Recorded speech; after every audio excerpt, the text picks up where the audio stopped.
I am Rabbi Michael Barkley here at Temple near Simcha in Westlake Village, California, with another Torah insight into this week's Torah portion, Beha'alotecha.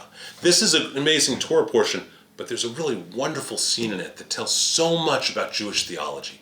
See, in this scene that happens in chapter 11, verse 29-ish, so I think it's 29, God says to Moses that he's going to take some of the spirit of Moses, he's going to increase the spirit of God in Moses, and he's going to disperse it and place it over 70 elders.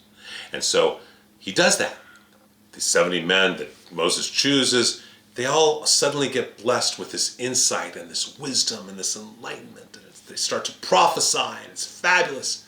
And suddenly people start screaming, because down in the camp, there are these two guys named Eldad and Medad, and they are starting to prophesy too. They've had God's Spirit placed on them. This is so strange. In theory, just those 70 were blessed, but all of a sudden 2 others start to be so holy and speak God's word.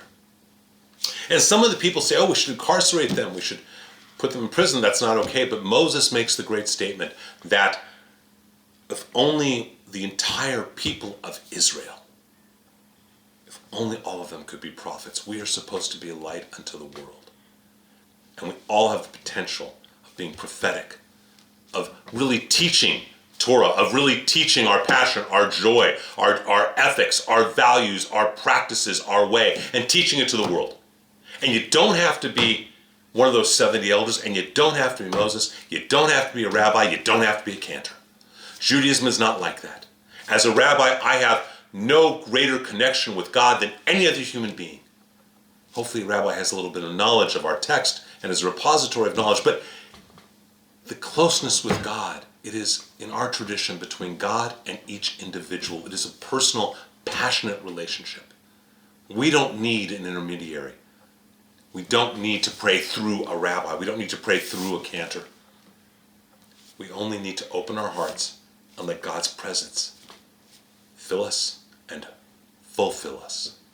And so my prayer for all of us is that we allow ourselves to deepen the awareness we have of our relationship with God, our personal relationship, that we don't surrender that relationship to anyone else, including a rabbi, but rather choose to deepen our relationship, become more awake, aware, recognize the holiness that is in the world, and work to make it more ethical, make that world more peaceful, make it more holy, bring God's presence into it.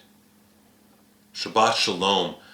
My name is Rabbi Michael Barkley here at Temple near Simcha, and I really pray that we all choose to just deepen that relationship and trust our path with God.